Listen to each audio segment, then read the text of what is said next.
Hi hello ನಮಸ್ಕಾರ. Welcome to S S Kadkol channel. ನಾನು ನಿಮ್ಮ ಪ್ರೀತಿಯ ಮೃದು ಸುಬೇದಾರ್. ತಮಗೆಲ್ಲರಿಗೂ ಸುಕ್ಷೇತ್ರ ಗತ್ತರಿಗೆ ಸ್ವಾಗತವನ್ನು ಕೋರ್ತಾ ನಮ್ಮ ಕಲಬುರಗಿ ಜಿಲ್ಲೆಯ ಅಫಜಲಪುರ ತಾಲೂಕಿನ ಸುಕ್ಷೇತ್ರ ಗತ್ತರಿಗೆಯ ಕ್ಷೇತ್ರ ತಮಗೆಲ್ಲರಿಗೂ ಗೊತ್ತಿರುವಂಥದ್ದು ಅನೇಕ ಪವಾಡಗಳಿಗೆ ಸಾಕ್ಷಿಯಾದಂಥ ಪುಣ್ಯಕ್ಷೇತ್ರ.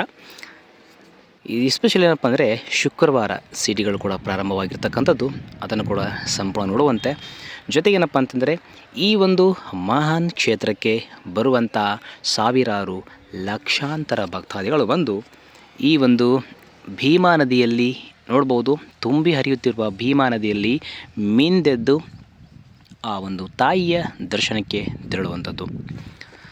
ಅಷ್ಟೇ ನಮ್ಮ ಕರ್ನಾಟಕ ಭಾಗ ಅಲ್ಲ, ಹೊರ ರಾಜ್ಯಗಳಿಂದ ಸಹಿತ ಬರುವಂಥ ಸಾವಿರಾರು ಲಕ್ಷಾಂತರ ಭಕ್ತರು ಈ ಒಂದು ಪುಣ್ಯ ನದಿಯಲ್ಲಿ ಅಂದರೆ ನಮ್ಮ ಭೀಮಾ ನದಿಯಲ್ಲಿ ಮಿಂದೆದ್ದು ತಮ್ಮ ಕರ್ಮಗಳನ್ನು ಕಳ್ಕೊಂಡು ಆ ತಾಯಿಗೆ ಶರಣಾಗಿ ಅನೇಕ ಬೇಡಿಕೆಗಳನ್ನು ಹರಕೆಗಳನ್ನು ತೀರಿಸುವಂಥ ವಾಡಿಕೆ ಮೊದಲಿನಿಂದಲೂ ನಡೆದುಕೊಂಡು ಬಂದಿರುವಂಥದ್ದು. ಹಾಗೆಯೇ ಈ ಒಂದು ಶಿವರಾತ್ರಿಯ ವಿಶೇಷವಾಗಿ ಕೂಡ ಬಂದಿರತಕ್ಕಂಥ ಭಕ್ತಾದಿಗಳು ಇವಾಗ ದೇವಸ್ಥಾನಕ್ಕೆ ಹೋಗೋಣ ಬನ್ನಿ, ಆ ತಾಯಿಯ ದರ್ಶನವನ್ನು ಮಾಡುವ. ಇವಾಗ ನಾವು ಬಂದು ತಲುಪಿರೋದು ಮೇನ್, ಇದು ಮುಖ್ಯ ದ್ವಾರ, ಪಶ್ಚಿಮ ಮುಖ ಇರತಕ್ಕಂಥ ಈ ಒಂದು ಮಹಾನ್ ದ್ವಾರ, ಇದು ಎಂಟ್ರೆನ್ಸು. ಇಲ್ಲಿಂದ ನಾವು ಒಳಗಡೆ ಹೋಗುವಂಥದ್ದು ಅಂದರೆ ದೇವಸ್ಥಾನವನ್ನು ಪ್ರವೇಶ ಮಾಡುವಂಥ ಮುಖ್ಯ ದ್ವಾರ ಅಂತಲೇ ಹೇಳ್ಬೋದು. ನೋಡಿ, ಆ ಒಂದು ತಾಯಿಗೆ ಸೀರೆಯನ್ನು ಉಡಿಸಾಗಿರ್ಬೋದು, ಕಾಯಿ ಕರ್ಪೂರ ಆಗಿರ್ಬೋದು, ಬಳೆಗಳಾಗಿರ್ಬೋದು ತೆಗೆದುಕೊಂಡು ದರ್ಶನಕ್ಕೆ ತೆರಳುವಂಥದ್ದು. ಹಾಗೆ ಇಲ್ಲಿ ಮುಂದೆ ಬಂದರೆ ನೋಡ್ಬೋದು, ಆ ಒಂದು CCTV ಫುಟೇಜಲ್ಲಿ ಪ್ರತಿಯೊಂದು ಅಂದರೆ ಲೈವ್ ದರ್ಶನ ಕೂಡ ಇಟ್ಟಿರ್ತಾರೆ. ಕೆಲವೊಂದು ಸ್ಪೆಷಲ್ ದರ್ಶನ ಕೂಡ ಹೋಗ್ಬೋದು, ಇಲ್ಲಾಂದರೆ ಇಲ್ಲೆಂದರೆ ಕ್ರೌಡ್ ಜಾಸ್ತಿ ತಪ್ಪಂದರೆ ಹೊರಗಡೆನೇ ಬರಬೇಕಾಗತ್ತೆ. ಆಲ್ಮೋಸ್ಟ್ ಅಲ್ಲಿ ನೋಡಿದ್ರು ಕೂಡ ಈ ಒಂದು ಕಲ್ಲು ತಾವು ನೋಡ್ಬೋದು, ಏನು ಕಾಣ್ತಿದೆ ಮಾಲಕಂಬದ ಮುಂದೆ ಇಟ್ಟಿದ್ದಾರಲ್ಲ. ಸೊ ನೀವು ಬೇಡಿಕೊಂಡಂಥ ಹರಕೆಯನ್ನು ಯಶಸ್ಸು ಆಗುತ್ತೋ ಇಲ್ಲವೋ ಅನ್ನೋದು ಒಂಥರ ನಂಬಿಕೆ ಅಂತಲೇ ಹೇಳ್ಬೋದು. ಯಶಸ್ಸು ಆಗ್ತಿತ್ತು ಅಂತಂದರೆ ಅದು ಆಟೋಮೆಟಿಕ್ಕಾಗಿ ಸ್ಲೋ ಆಗಿ ಮೇಲೆ ಬರುವ ಅಂದರೆ ವೇಟ್ಲೆಸ್ ಆಗಿ ಬರುವಂಥ ಕಲ್ಲು. ಹಾಗೆಯೇ ಇಲ್ಲಿ ತೊಟ್ಲದ್ದು ಅಂತ ಕೂಡ ನೋಡಿದ್ರಿ, ಆ ತೊಟ್ಟದ ಸಂಕೇತ ತಮಗೆ ಗೊತ್ತಿದೆ, ತಾಯಿಯ ಸಂಕೇತ. ಸೊ ಯಾರೆಲ್ಲ ಬಂಜೆತನದಿಂದ ಬಳಲ್ತಾ ಇದ್ದಾರೋ ಆ ತಾಯಿಗೆ ಹರಕೆಯನ್ನು ಹೊತ್ತು ತೊಟ್ಟಿಲನ್ನು ತೂಗುವಂಥದ್ದು. ಹಾಗೆ ಮುಂದೆ ಬಂದರೆ ಇಲ್ಲಿ ಸಿಡಿ ಬಂಡಿಯನ್ನು ನೋಡ್ಬೋದು. ಈ ಸಿಡಿ ಬಂಡಿ ಕೂಡ ಇವಾಗ ಸ್ಟಾಪ್ ಆಗಿದೆ. ಹಾಗಾಗಿ ಆ ಒಂದು ಗ್ಲಾಸ್ ಒಂದು ರೂಮಲ್ಲಿ ಅದನ್ನು ಅಂದರೆ ಸೇಫಾಗಿ ಇಟ್ಟಿರ್ತಕ್ಕಂಥದ್ದು. ಈಗಲೂ ಸಹಿತ ಆ ಒಂದು ಸಿಡಿ ಬಂಡೆ ಒಂದೇನಪ್ಪ ಅಂದರೆ ನಾವೇ ಪುಣ್ಯವಂತರ ಅಂತ ಹೇಳ್ಬೋದು. ಸುಮಾರು ಒಂದು 2004 ಅಥವಾ 5ನೇ ಇಸ್ವಿಯಲ್ಲಿ ಸಿಡಿಯನ್ನು ನೋಡಿರ್ತಕ್ಕಂಥ. ತದನಂತರ ಆ ಒಂದು ಅಂದರೆ ಕಾರಣಾಂತರಗಳಿಂದ ಸಿಡಿಯನ್ನು ಬಂದ್ ಮಾಡಲಾಯಿತು.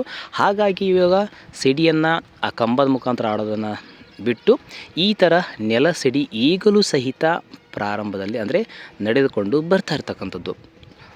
ಹಿಂದುಗಡೆ ಕುಂಭ ಹೊತ್ಕೊಂಡು ಬರ್ತಾರೆ, ಅಂದರೆ ಈ ಒಂದು ಗುಗ್ಗಳ ಅಂತ ಕರಿತೀವಲ್ಲ, ಅದು ಹೊತ್ಕೊಂಡು ಬರ್ತಾರೆ ಬರುವಂಥ ಭಕ್ತಾದಿಗಳು. ಅಂದರೆ ಆ ಒಂದು ಮೇನ್ ಸಿಡಿಯನ್ನು ಬಿಟ್ಟು ನೆಲ ಸಿಡಿ ಈಗಲೂ ಸಹಿತ ಪ್ರತಿ ಶುಕ್ರವಾರ ದಿನದಂದು ಈ ಒಂದು ನೆಲ ಸಿಡಿಗಳು ಪ್ರಾರಂಭ ಇರ್ತವೆ. ಹೇಳಿರೋ ಹಾಗೆ ಇದು ದೇವಸ್ಥಾನದ ಬ್ಯಾಕ್ ಸೈಡು, ಓಕೆನಾ. ಇಲ್ಲಿಯೂ ಸಹಿತ ವಿಶೇಷ ದರ್ಶನ ಮಾಡ್ಬೋದು. ಹಾಗೆಯೇ ಮೇಲೆ ನೋಡ್ಬೋದು, ಈ ಥರ ಬೇರೆ ಕಡೆ ಎಲ್ಲ ಹಾಕಿದ್ದಾರೆ ಗೇಟ್ಗಳು, ಅಂದರೆ ಸ್ಪೆಷಲ್ ದರ್ಶನಕ್ಕಾಗಿ ತೆರಳುವಂಥ ಮೇಲೆ ಗೇಟ್ಗಳು. ನೀವು ಸ್ಪೆಷಲ್ ದರ್ಶನ ಪಡಿಬೇಕಂತಂದರೆ ಕೌಂಟ್ರಲ್ಲಿ ಹೋಗಿ 200 ರೂಪಾಯಿ ಪಾವತಿಯನ್ನು ಮಾಡಿ ತದನಂತರ ಸ್ಪೆಷಲ್ ದರ್ಶನಕ್ಕೆ ತೆರಳುವಂಥದ್ದು. ಅದು ಕೂಡ ಮಾಡೋಣ ಬನ್ನಿ, ನೋಡೋಣ. ನೋಡಿ, ಆ ಪಾವತಿಯನ್ನು ಸಹಿತ ತೆಗೆದುಕೊಂಡು ಇವಾಗ ನಾನು ತೆರಳ್ತಾ ಇರೋದು. ಯಾಕಂತಂದರೆ ನಾರ್ಮಲಾಗಿ ಅಲ್ಲಿ ದರ್ಶನ ಸಿಗಲ್ಲ ಅಂಥೇಳಿ ಸ್ಪೆಷಲ್ ದರ್ಶನಕ್ಕೆ ಪಾವತಿಯನ್ನು ತೆಗೆದುಕೊಂಡು ಬಂದೆ. ಯಾಕಂದರೆ ಕ್ರೌಡ್ ಇರೋ ಸಲುವಾಗಿ ಆಗಲ್ಲ ಅಂಥೇಳಿ. ಎಸ್ಪೆಷಲಿ ಏನಪ್ಪ ಅಂದರೆ ಶುಕ್ರವಾರ ಬೇಗನೆ ಹೋಗಿದ್ದೆ, ಹಾಗಾಗಿಯೇ ದರ್ಶನ ಬೇಗ ಆಯಿತು. ನೋಡಿ, ಈ ಥರ ಹಲವಾರು ಅಂದರೆ ವಾದ್ಯಗಳ ಸಮೇತ ಈ ಒಂದು ಸಿಡಿಯನ್ನು ಆಡುವಂಥದ್ದು, ಅಂದರೆ ನೆಲ ಸಿಡಿ ಆಡುವಂಥದ್ದು. ಹೇಳಿರೋ ಹಾಗೆ ನೋಡ್ಬೋದು. ನೋಡಿ, ಆ ಕಲ್ಲನ್ನು ಬೇಡಿಕೊಂಡು ಎತ್ತುವಂಥದ್ದು. ತದನಂತರ ಇಲ್ಲಿ ಲೈವ್ ದರ್ಶನ ಫೋಟೇಜ್ ಕೂಡ ಅಲ್ಲಿ ಒಂದು CCTV ಕೂಡ ಹಾಕಿರ್ತಾರೆ. TV ಮುಖಾಂತರ ಕೂಡ ಲೈವ್ ದರ್ಶನ ಮಾಡ್ಬೋದು.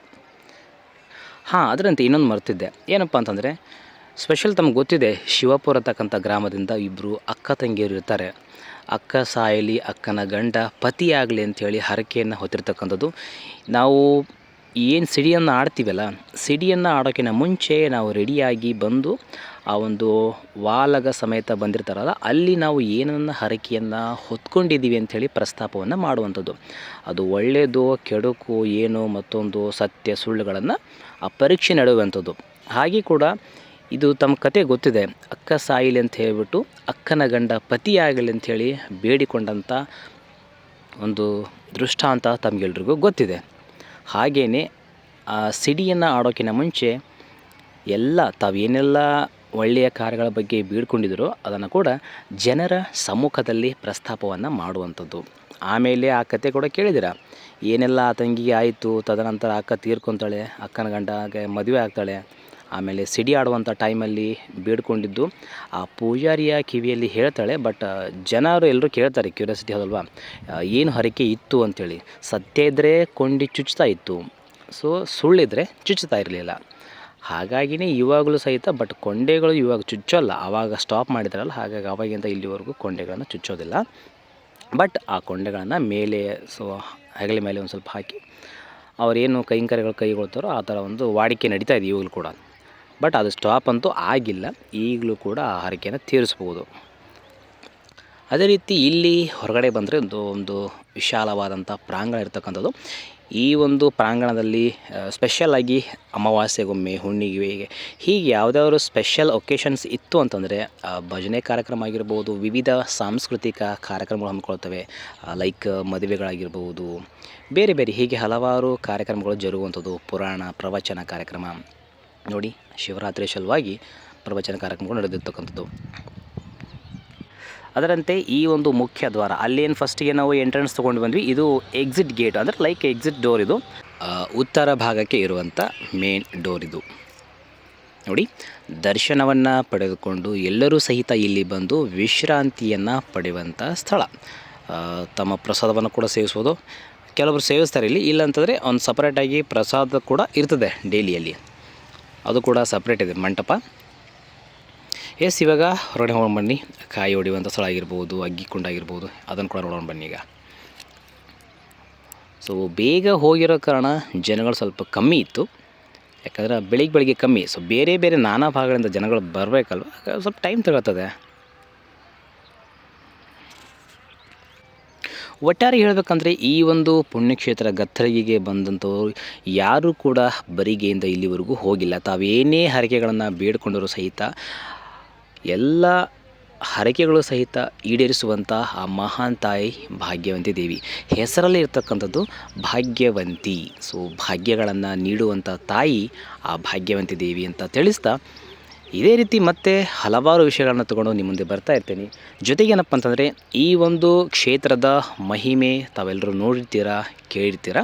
ಇನ್ನು ಮುಂಬರುವ ದಿನಗಳಲ್ಲಿ ಆಲ್ಮೋಸ್ಟ್ ಆಲ್ಸೋ ಟ್ರೈಯನ್ನು ಮಾಡ್ತೀನಿ, ಎಷ್ಟು ಸಾಧ್ಯನೋ ಅಷ್ಟು ವಿಷಯಗಳನ್ನು ತಿಳಿಸ್ತಾ ಹೋಗ್ತೀನಿ. ಜೊತೆಗೆ ಗಡ್ಡಿ ಲಕ್ಷ್ಮಿಯ ವಿಡಿಯೋ ಕೂಡ ಹಾಕಿದ್ದೀನಿ, ತಾವು ನೋಡ್ಬೋದು.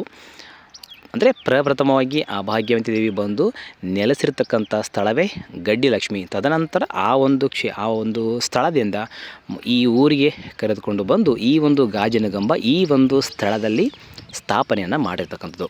ಆವಾಗಿಂದ ಕೂಡ ಅನೇಕ ಹಲವಾರು ರೋಚಕ ಪವಾಡಗಳೊಂದಿಗೆ ಹೆಸರುವಾಸಿಯಾಗಿರ್ತಕ್ಕಂಥ ಈ ಒಂದು ಪುಣ್ಯಕ್ಷೇತ್ರವೇ ಗತ್ತರಗಿಯ ಕ್ಷೇತ್ರ ಅಂತ ಹೇಳ್ಬೋದು. ಈಗಲೂ ಸಹಿತ ಅನೇಕ ವಿಸ್ಮಯಕಾರಿ ಪವಾಡಗಳು ಜರುಗ್ತಾ ಇದ್ದಾವೆ. ತಾವು ಕೂಡ ಈ ಒಂದು ಕ್ಷೇತ್ರಕ್ಕೆ ಭೇಟಿ ನೀಡಿ ಅಂತ ಹೇಳ್ತಾ ಮತ್ತೆ ನೆಕ್ಸ್ಟ್ ವಿಡಿಯೋ ಸಿಗ್ತೀನಿ. Until then bye bye, take care, thank you so much.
पाठीमागचा तिथं मध्ये या करू दे ना